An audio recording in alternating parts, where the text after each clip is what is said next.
players believe it's all about talent you're born with and endless practice, but there's so much more to true hockey development. In this video, we are diving deep into the untold truths and common misconceptions that could be holding you back, from the crucial mental game to the on-ice habits that make or break point production. Get ready to learn what it is really like to make the NHL. Knowing how to analyze a goalie and finish in the most crucial of moments relies on clearing up this common goal-scoring misconception. Goals are scored in different ways with different mental processes. There are two common schools of thought. The first, showcased by Kreider's goal, as he comes in and seems to just skate around the goalie to dunk it in the empty net. This approach shows us the process of weakness identification and immediate exploitation. Let's compare this thought process to the alternative.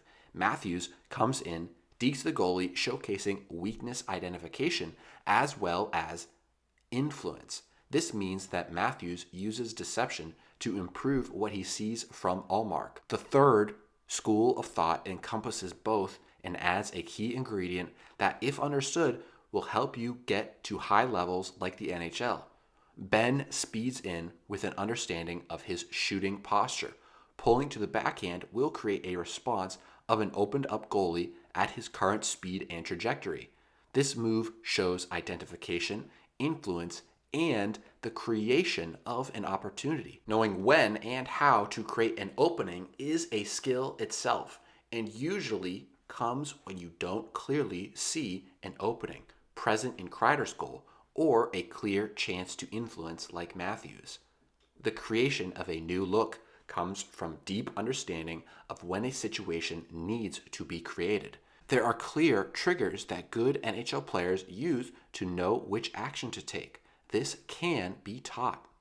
Another misconception about playing in the NHL is that you need to shoot the puck insanely hard all the time, and that results with players taking maximum power shots in every single drill in practice. This assumption completely overlooks how goals are truly scored, which, in my opinion, is before the shot is actually released.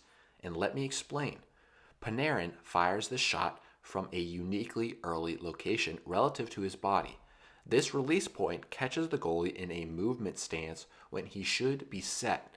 If we measured this shot in speed, it would be a lot less powerful than a full power Panarin snapshot. So if NHL players score goals with medium to low power shots, how come the only way you practice is maximum power? Just look at this release from Robertson. Changing his tempo and footwork catches the goalie in the wrong stance. Most players practice their snapshot tempo over and over, trying to find the perfect form. This search for perfection over everything else eliminates the possibility for technical proficiency within a range of shot techniques.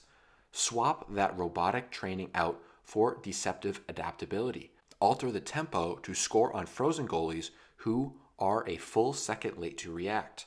Misconception 3 is thinking that NHL players use set plays often, and as a result, you should too.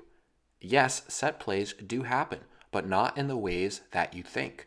Most players think of a set play like a choreographed dance with things happening precisely when they're supposed to.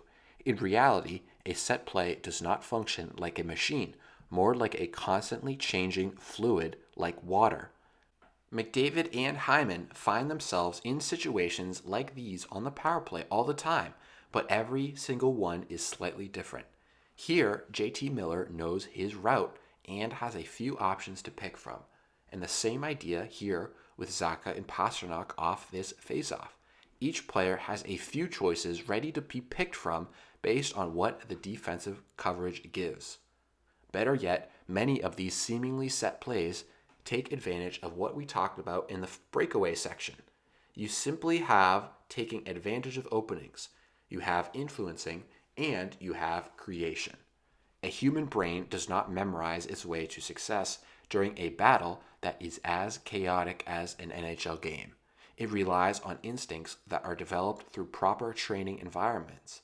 Any drill that does not present a realistic decision will not train your decision-making instincts.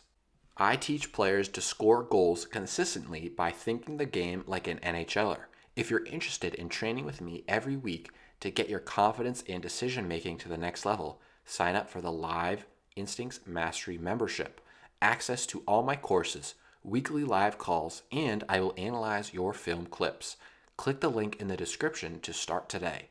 Most players have no idea how to use subtle forms of deception to score in non-optimal scoring situations. I bet most of you fire pucks on net from bad angles as a way to show your coach that you're generating offense. What if instead of flinging pucks towards the net, you actually knew how to score from congested areas or from the outside? Hyman shows us an angle change that most players couldn't pull off because they've never noticed it even exists.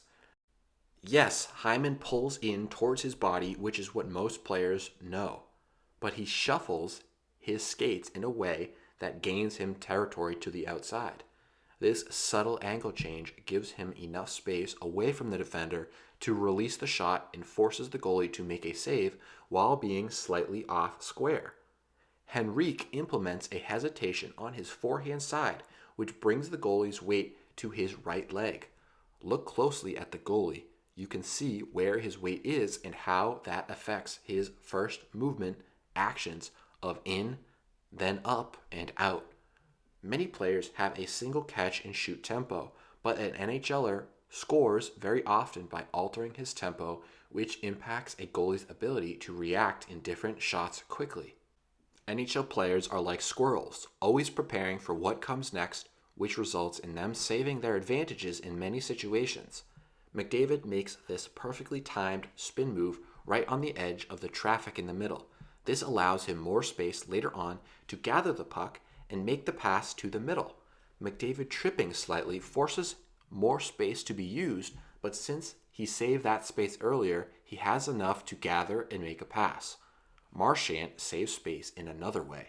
Much like the importance of a first touch in soccer, your first step, stride, handle, or look impacts what options you have available to you in hockey.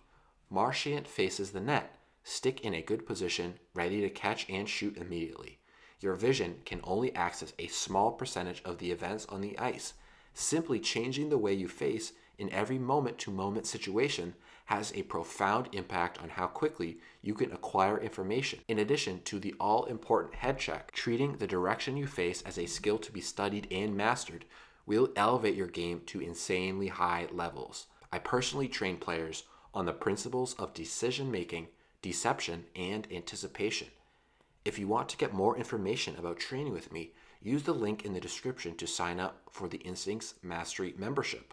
Live calls every week, access to all my detailed goal scoring courses, and I will even analyze your film. Thanks for watching, and I will see you in the next video.